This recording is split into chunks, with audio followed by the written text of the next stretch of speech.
नमस्कार मित्रांनो, आज तुमच्याशी एक गोष्ट शेअर करायची म्हणून हा व्हिडिओ बनवतो आहे. तर व्हिडिओमध्ये जेही काही बोलणार आहे ते नीट काळजीपूर्वक आहे का, कारण ही गोष्ट खूप महत्त्वाची आहे. तर असं आहे की बघा, आजकाल जॉबमध्ये बोलतात ना, जसं मनासारखा जॉब पाहिजे तसा कोणाला भेटत नाही. त्यामुळे प्रत्येक व्यक्तीला जो काही जॉब भेटतो तो करावा लागतो. तर त्यामध्ये त्यांचं घरचं भागत नाही, त्यांचे जे दैनंदिन व्यवहार असतात ते भागत नाही. तरी पण त्यांना मनात नसताना कामाला जावं लागतं, लोकलने ट्रॅव्हल करावं लागतं. तिथे जाऊन जे काही त्यांना अनुभव असतात ते अनुभव घेऊन त्यांना काम करावं लागतात. ठीक आहे.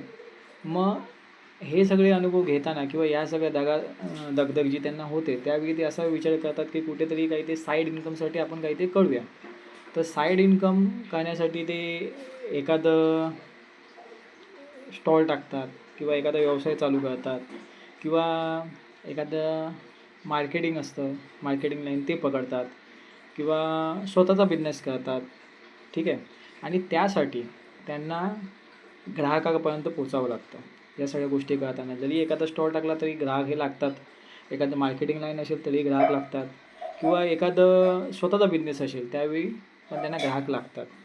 मग अशावेळी होतं काय, हे बहुतेक वेळा आता माझाही स्टॉल आहे किंवा मीही काही करतो त्यावेळी हे अनुभव आलेले आहेत मला. त्यामुळे या अनुभवातून मी शिकून हे तुम्हाला सांगतो आहे. तर होतं काय माहिती आहे का, की ज्यावेळी एखादा धंदा टाकला जातो किंवा एखादा व्यवसाय केला जातो किंवा एखादं जे पण आहे बिझनेस केला जातो, त्यावेळी ती व्यक्ती सगळ्यात पहिलं हेच बघते की माझ्या जवळची माणसं किती आहेत. म्हणजे मला सपोर्ट करणारी माणसं किती आहेत. तर हे तो सगळ्यात पहिलं बघतो.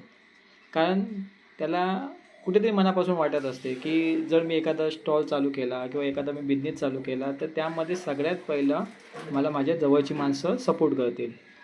पण ह्या उद्देशाने ज्यावेळी तो एखादा बिझनेस चालू करतो किंवा एखादा स्टॉल चालू करतो किंवा जेही काय त्याला करायचं असेल ते चालू करतो, त्यावेळी ज्यावेळी तो आपल्या स्वतःच्या माणसांकडून अपेक्षा करतो त्यावेळी त्याला तो सपोर्ट भेटत नाही. त्यावेळी त्याच्यावरती विश्वास ठेवला जात नाही. त्यावेळी त्याच्याकडे गेलं जात नाही. त्याचं एखादं प्रॉडक्ट घेतलं जात नाही किंवा ज्या त्या अपेक्षा ते ठेवलेल्या असतात त्याने ते पूर्ण होत नाही. तर हे असं का होतं? का केलं जातं? आता माझ्या बाबतीत पण अशा काही घटना घडलेल्या आहेत. त्याचं एक उदाहरण देतो की कसं असतं माहिती आहे काय, की ज्यावेळी मीही स्टॉल टाकला होता त्यावेळी मी अपेक्षा ही केली होती की माझ्या जवळची माणसं येतील, स्टॉलवरती येतील, वस्तू घेऊन जातील. पण तसं घडलं नाही. जवळची माणसं कोणीही आली नाही. बाहेरची माणसं येऊन आता विरारमध्ये जो मी स्टॉल लागतो तो बहुतेक विरारकर मला ओळखत असतील आणि बहुतेक विरारकर मला जाताना येताना जिथे मी दिसतो तिथे मला आवाजही देतात. पण मला एक सांगा की बहुतेक लोकं बोलतात की नाही आम्ही ह्याच ब्रँडचं वापरतो किंवा आम्ही एखादा प्रॉडक्ट घ्यायचं तर ह्याच ब्रँड मला पाहिजे, तोच ब्रँड पाहिजे. तर मला एक सांगा की एखादा ब्रँड फेमस आहे आणि एखादा ब्रँड हा नवीन आलेला असेल तर तो ब्रँड का चांगला नसतो किंवा एखादा व्यक्ती तुम्हाला काही ते मार्गदर्शन करतो आहे तेव्हा पण त्याला हे बोललं जातं की नाही नाही, हे कुठेतरी फसणार, हे कुठेतरी डुबणार किंवा हे कुठेतरी चुकीचं आहे. मला एक सांगा, पाऊस जेव्हा पडतो, छोटंसं एक उदाहरण देतो आहे. पाऊस पडला त्यामध्ये सगळीकडचं धान्य संपलं, सगळीकडचं दूध संपलं. तर जे ब्रँड जे करत होते, जे सगळेजण त्या ब्रँडवाल्यानेही जे भेटलं, जो कुठला ब्रँड भेटला ते धान्य खरेदी केलं. जे कुठल्या ब्रँडचं दुधाची पिशवी भेटली ती दुधाची पिशवी विकत घेतली. ठीक आहे. मग त्यावेळी ब्रँड कुठे गेला? बरोबर ना. जे तुम्हाला लागणार होतं, जे काही घरात उपयोगी वस्तू आणि जे तुमच्या दैनंदिन उपयोगीची वस्तू होत्या ते त्यावेळेला ब्रँड बघितलं गेलं का? मग ज्यावेळी एखादा उद्योजक जेव्हा एखादा व्यवसाय चालू करतो तर त्याला ज्यावेळी त्या सपोर्टची गरज असते की कोणीतरी माझ्याकडे येईल, कोणीतरी माझा प्रॉडक्ट विकत घेईल किंवा कोणीतरी मला सपोर्ट करेल, त्यातून त्याचंही भलं होईल, माझंही भलं होईल. तर ती गोष्ट का घडत नाही? आता तुम्ही बहुतेक वेळा ज्यावेळी आपण रील्स पाहतो तर रील्समध्ये बघा आपण जेव्हा वर करत असतो त्यावेळी असे पण काही व्हिडिओ येतात की एखादा यूट्यूबर हे बोलतो की अरे मी तिकडे खाल्लं आहे, हां त्याचं हे चांगलं आहे, त्याचं ते चांगलं आहे, त्याची ही वस्तू चांगली आहे, त्याची ती वस्तू चांगली आहे. तर त्यावेळेला ती व्हिडिओ बघून तिथे का गेलं जातं? तिथे जाऊन ती वस्तू ट्राय करताना, बरोबर? मग हे जर दुसऱ्याच्या सांगण्यावरून तुम्ही तिकडे जाऊन ती गोष्ट ट्राय करत असाल, तर मग एखादा जेव्हा आपलाच मराठी माणूस एखादा उद्योग चालू करतो आणि त्यावेळी तो तुमच्याकडे ही अपेक्षा ठेवतो की बाबा कोणीतरी माझ्याकडे येईल आणि तो प्रॉडक्ट विकत घेईल किंवा माझ्यावरती ट्रस्ट ठेवून माझा प्रॉडक्ट एकदा तरी ट्राय करून बघेल. जर तो आवडला तर ठीक आहे, नाही आवडला तर नंतर त्यांनी माझ्याकडे नाही आलं तरी चालेल, कारण तो ट्रस्ट होत नाही ना. तो मग ते ट्रस्ट बिल्ड करायला ज्यावेळी तो अपेक्षा करतो की एकदा तरी या, एकदा तरी तो प्रॉडक्ट घेऊन बघा, एकदा तरी माझं प्रॉडक्ट वापरून बघा, तर ते का केलं जात नाही? दुसरी गोष्ट, जे लोक बोलतात ना की नाही नाही मग ते डुबणार, मग ते तो प्रॉडक्ट असाच आहे, तो प्रॉडक्ट तसाच आहे, ते काय सक्सेसफुल नाही. मला एक सांगा, ट्रेनमधून आपण जातो,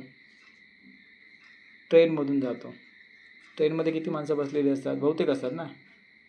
कोणाला हे माहिती असतं ट्रेनचा ड्रायव्हर कोण आहे?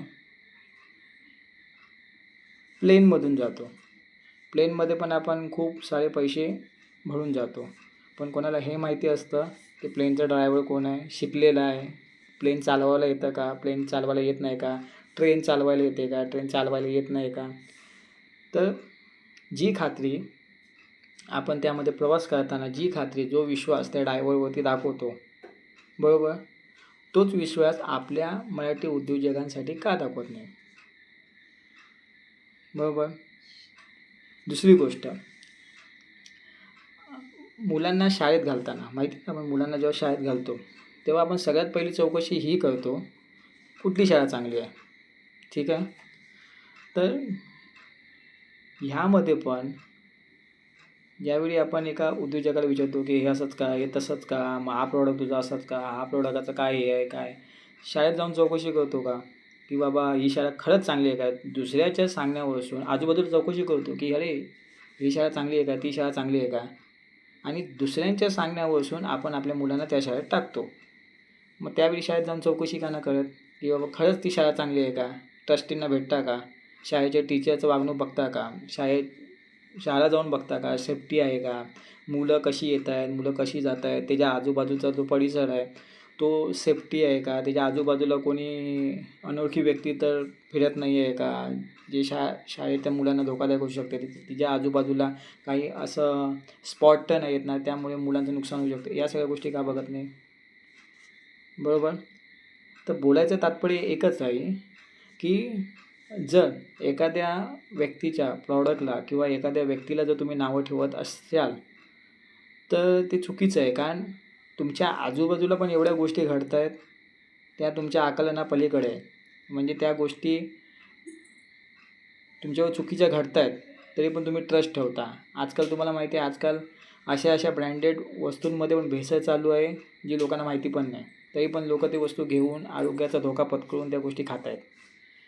मग जर मराठी माणूस किंवा एखादी मराठी व्यक्ती आपल्या स्वतःच्या परिवाराला सांभाळायसाठी किंवा आपलं ग्रोथ करायसाठी आणि आपल्या ग्रोथमधून दुसऱ्यांचा पण ग्रोथ होईल, त्यांचंही काहीतरी चांगलं होईल या उद्देशाने एखादं स्टार्टअप करत असेल तर त्या गोष्टीला सपोर्ट का केला जात नाही? तर हे कुठेतरी चुकीचं आहे आणि हे बदललं पाहिजे.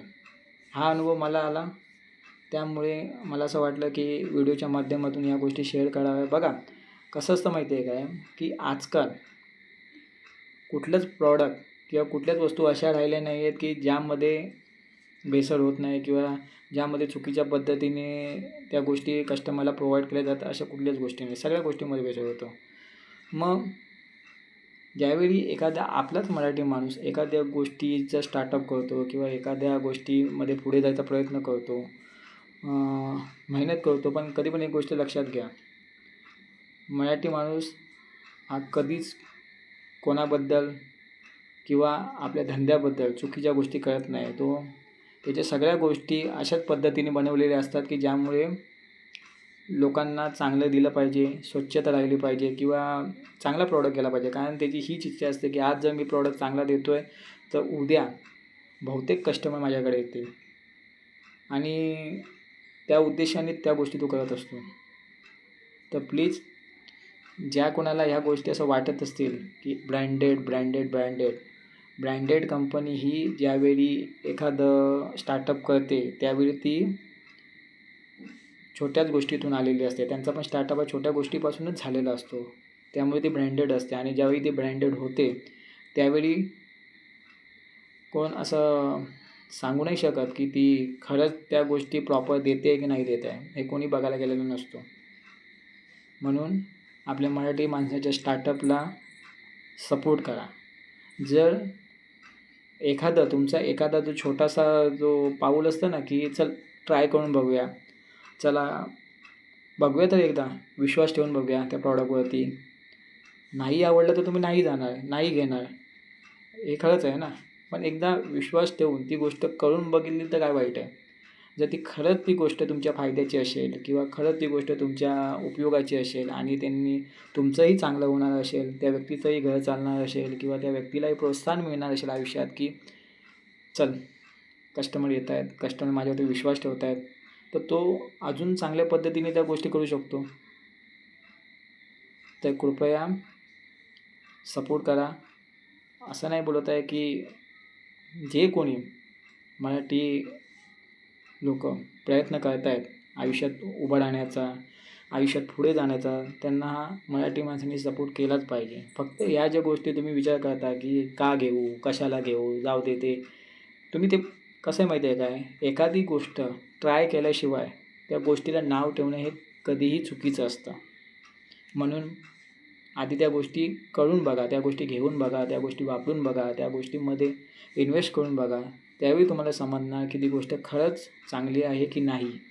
आणि एखादी गोष्ट करण्यात जर तुम्हाला समजा तिथे 10 रुपयाची वस्तू असेल, 50 रुपयाची वस्तू असेल, 20 रुपयाची वस्तू असेल, 25 रुपयाची असेल, तर तुम्ही कमी किमतीवाली घ्या ना. कमी किमतीवाली घेतल्याने काय होणार, तुमचं नुकसान जास्त होणार नाही. आणि जर ती कमी किमतीवाली वस्तू घेतल्यावरती तुम्हाला आनंद झाला किंवा तुम्हाला अजून वाटलं की नाही खरंच ती गोष्ट त्याच्याकडे चांगली होती, त्यावेळी तुम्ही दुसरी ट्राय करा, नंतर तिसरी ट्राय करा. हॅवी करून जाऊ शकता ना तुम्ही. नंतर जेव्हा एकदा अनुभव येतो त्यावेळी त्या गोष्टी तुम्हाला आवडायला लागतात. त्यावेळी तुम्ही त्या व्यक्तीकडे जाऊन अरे नाही ती वस्तू तुझी चांगली होती, ही वस्तू जरा दाखव, तर ही वस्तू घ्यायची. ती वस्तू पण आवडली का नंतर सजेस्ट करायचं की बाबा नाही खरंच त्या व्यक्तीकडे, म्हणजे तो व्यक्ती इमानदार आहे, तो इमानदारीत काम करतो आहे, तर खरंच ही गोष्ट झाली पाहिजे. आणि या गोष्टीवरती नक्की विचार करा. कारण 2 पैसे जास्त गेले म्हणून फरक नाही पडत. कारण ज्यावेळी टॉमॅटो 10 रुपये असतात त्यावेळी घेतो त्याच व्यक्तीकडून, 40 रुपये झाले तरी पण त्याच व्यक्तीकडून घेतो, 100 रुपये झाले तरी त्याच व्यक्तीकडून घेतो. त्यावेळी हा विचार करतो आपण का की तो जो बाहेरून आलेली व्यक्ती आहे ती एवढ्या किमतीला विकते आहे, मग मराठी माणसाकडेच घेताना आपण हा विचार का करतो. तर हे कुठेतरी थांबलं पाहिजे. आणि प्लीज आपल्या मराठी लोकांना सपोर्ट करा, जे कोणी नवीन स्टार्टअप करायचा प्रयत्न करत आहेत, आयुष्यात पुढे जाण्याचा प्रयत्न करत आहेत. जय महाराष्ट्र.